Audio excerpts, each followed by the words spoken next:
Hi, this is Jennifer Bailey from Sing to Kids. Thank you for joining us for the Reset and Renew 2021 virtual conference by the Music Crew. Today we'll be talking about spiraling instruction using music learning theory.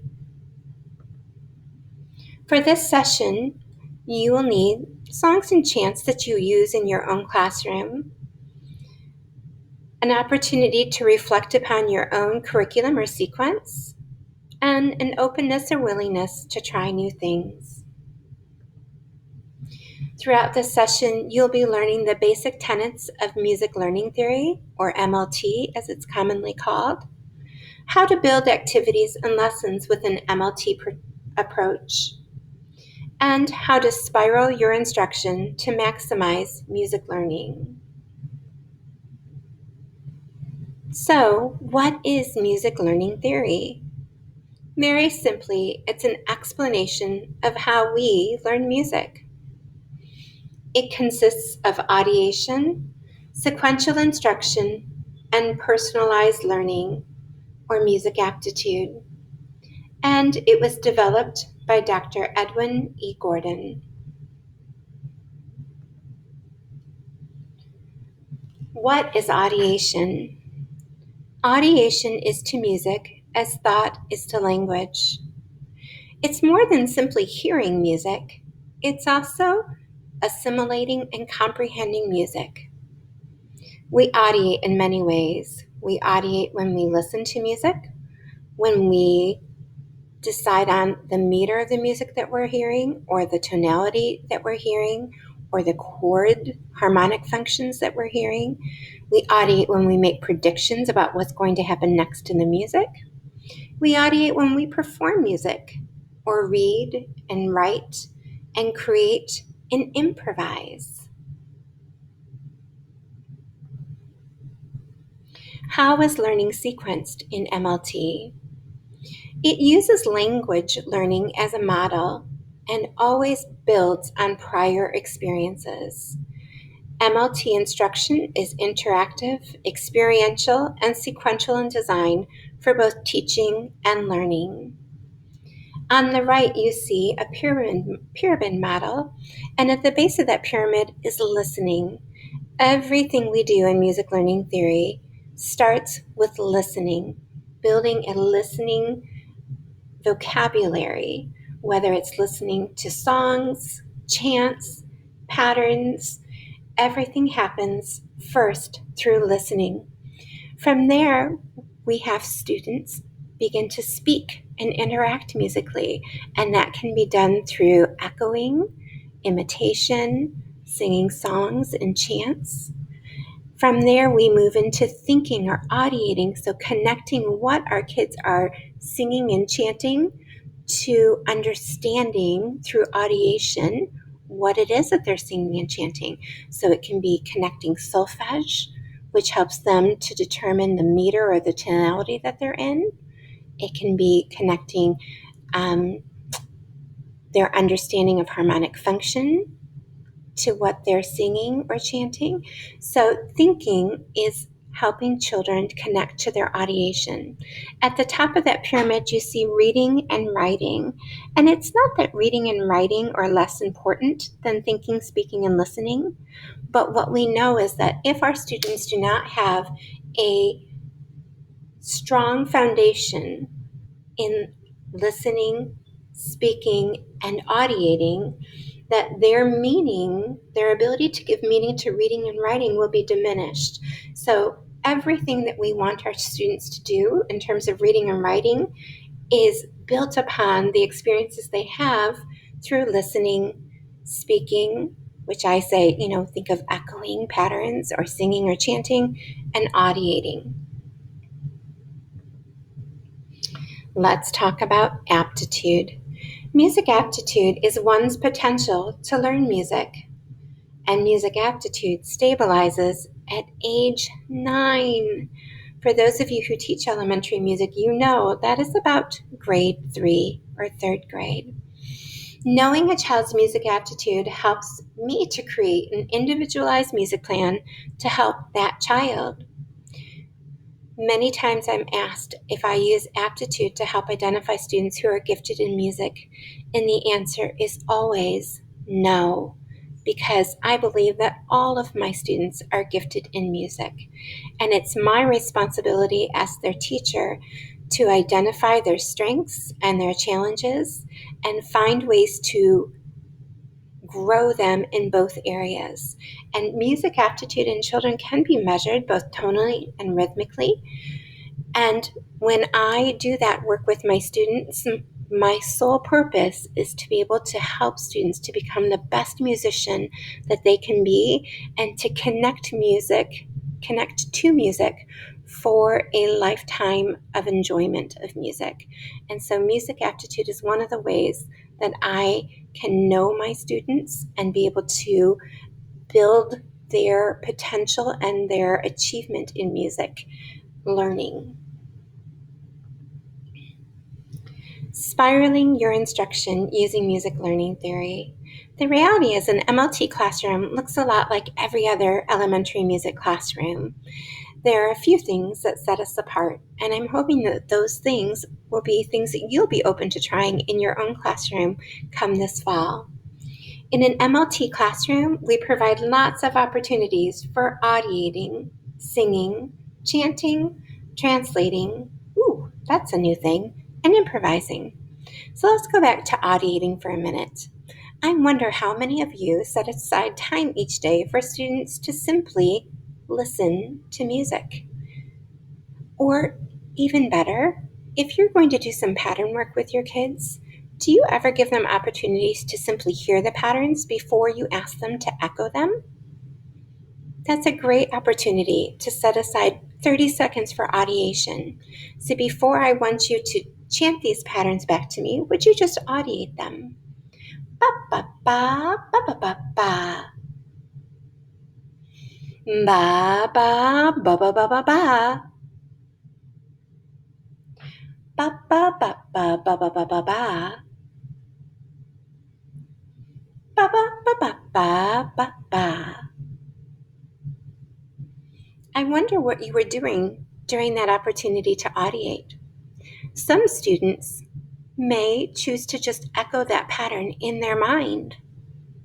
Some students may begin to figure out the meter that they were chanting. How were those patterns dividing into big beats and little beats, or macro beats and micro beats? Some students might even begin to translate those patterns, right?